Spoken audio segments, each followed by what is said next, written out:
بڑے تھے, آپ بڑے سیاستدان تھے, آپ صدر بھی آپ تھے, وزیر اعظم بھی آپ تھے, سارے اختیارات آپ کے پاس تھے, لیکن آپ کو ایک برائی کی عادت پڑ گئی سٹا لگانے کی. آپ چرس پیتے تھے. معذرت, آپ نہیں پیتے تھے, ایک مثال دے رہا ہوں. اب کیا ہے کہ لوگ آپ کی تعریف کرتے ہیں, بندہ بہت اچھا ہے لیکن ہے چرسی, بندہ بہت اچھا ہے لیکن ہے کیا, چرسی.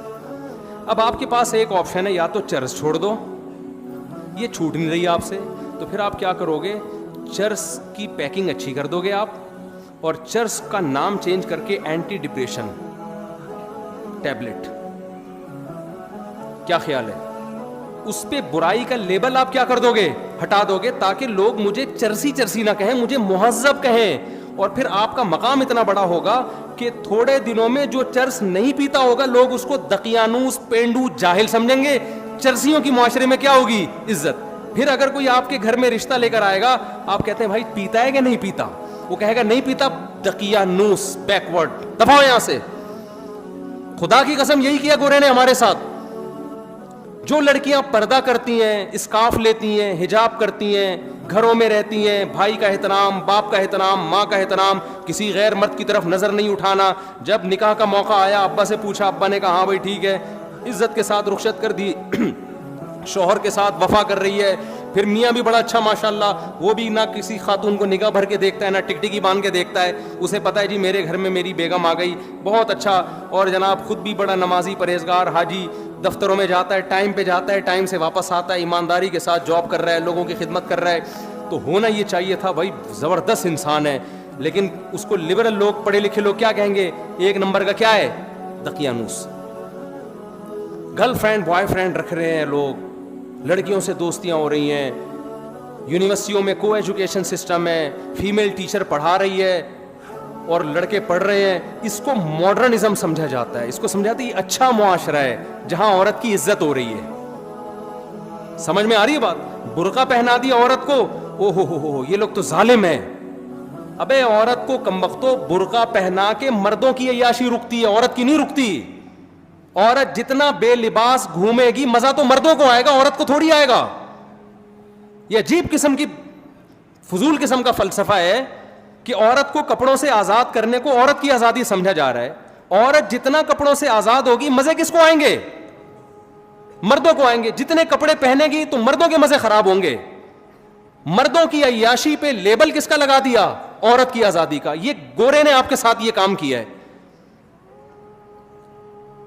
کمال کی بات ہے, ایک مسلمان جو اپنی بیوی کے ساتھ ساری زندگی وفا کرتا ہے, انڈے, آلو, پیاز, ٹماٹر, ہرا دھنیا, ادرک. آج پرچی میں کیا کیا لکھا ہوا تھا بھائی, آپ کے پاس آئی تھی نا پرچی, مجھے تو یاد ہو گئی. ایک دن تو میں نے جمعے کے دن جو ہے نا پرچی نکالی, وہ دعاؤں کے لیے پرچی دیتے ہیں, وہ میرے گھر کے سودے کی نکل آئی.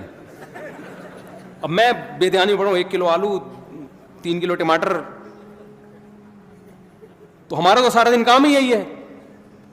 ایک مرد, مسلمان مرد جو گھر میں بیوی کو ساری زندگی کھلاتا ہے اور پھر بھی تانے سنتا ہے, کیا آپ سے ملا کیا مجھے, وہ پھر بھی اس کو سہتا ہے, اس کی اولاد کی ساری زندگی خرچے اٹھاتا ہے, بچے کی پیدائش کا خرچہ اس کے ذمے, بچے کی بچیوں کی ٹینشن یہ لے رہا ہوتا ہے.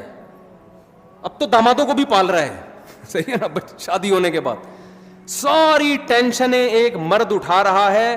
اس کا بیوی سے صرف یہ مطالبہ ہے کہ میری مرضی کے بغیر گھر سے باہر مت نکلو. اس کو دقیانوس قرار دے دیا, بیکورڈ. عورتوں کے حقوق کا محافظ نہیں ہے یہ, عورتوں پہ پابندیاں لگائی ہوئی ہیں, بیڑیاں باندھ کے رکھا ہوا ہے. اور گورا جو کمبخت اپنے خرچے پہ, شکر ہے کمبخت کا انگلش میں ترجمہ نہیں ہے, ورنہ گورے بھی کچھ بیان سنتے ہیں نا, ان کو کیا پتا کمبخت کا کیا مطلب ہے. اگر آپ سے کوئی ٹرانسلیشن کروائے تو اس کو بولے قابل احترام, ہاں, کیونکہ بعض دفعہ گورے بھی سن رہے ہوتے ہیں, رپورٹیں آئی ہیں اس طرح کی. تو گورا کمبخت ساری زندگی عورت سے مزے اڑائے گا, ساری, بالغ ہوتے ہی گرل فرینڈ پہ کوئی خرچہ ہوتا ہے, کوئی خرچہ نہیں ہوتا ان کے. یہ آپ لوگ کے وہم ہے کہ گرل فرینڈ پہ, ان کے گرل فرینڈ پہ بھی 5 روپے بھی خرچ نہیں کرتے. گرل فرینڈ برگر کھائے گی اپنے پیسوں سے اور لڑکا برگر کھائے گا.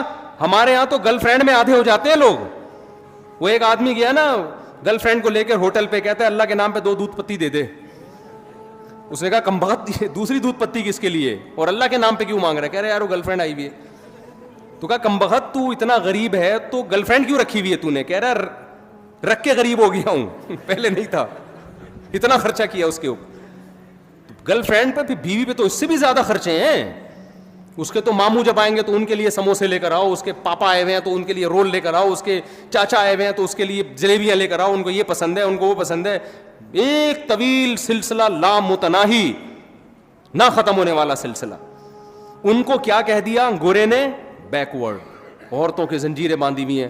اور گورا ساری زندگی عورت سے عیاشی کرتا ہے، مزے اڑاتا ہے، 1 روپے بھی اس پہ خرچ نہیں کرتا۔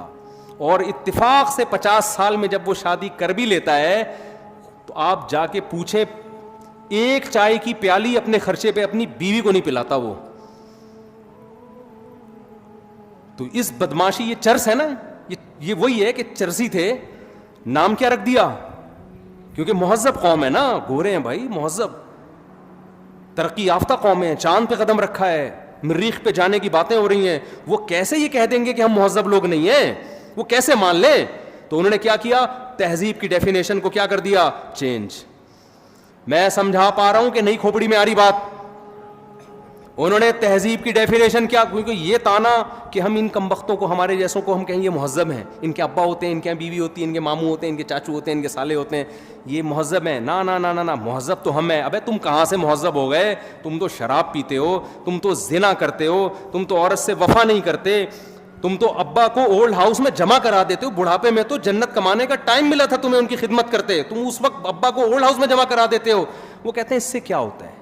اولڈ ہاؤس میں ان کی خدمت گورنمنٹ کرتی ہے، زیادہ اچھے طریقے سے پلتے ہیں وہ، اور اگر لڑکی راضی ہے تو ہم نے زنا کر لیا، تو زنا کیا ہے؟ یہ تو آپس کے ریلیشن ہے۔ انہوں نے تہذیب کی ڈیفینیشن کو کیا کر دیا؟ چینج۔ مذہب ہمیں اس ڈیفینیشن کو چینج کرنے بولو نہیں دیتا۔ مذہب کہتا ہے لا تقربوا الزنا۔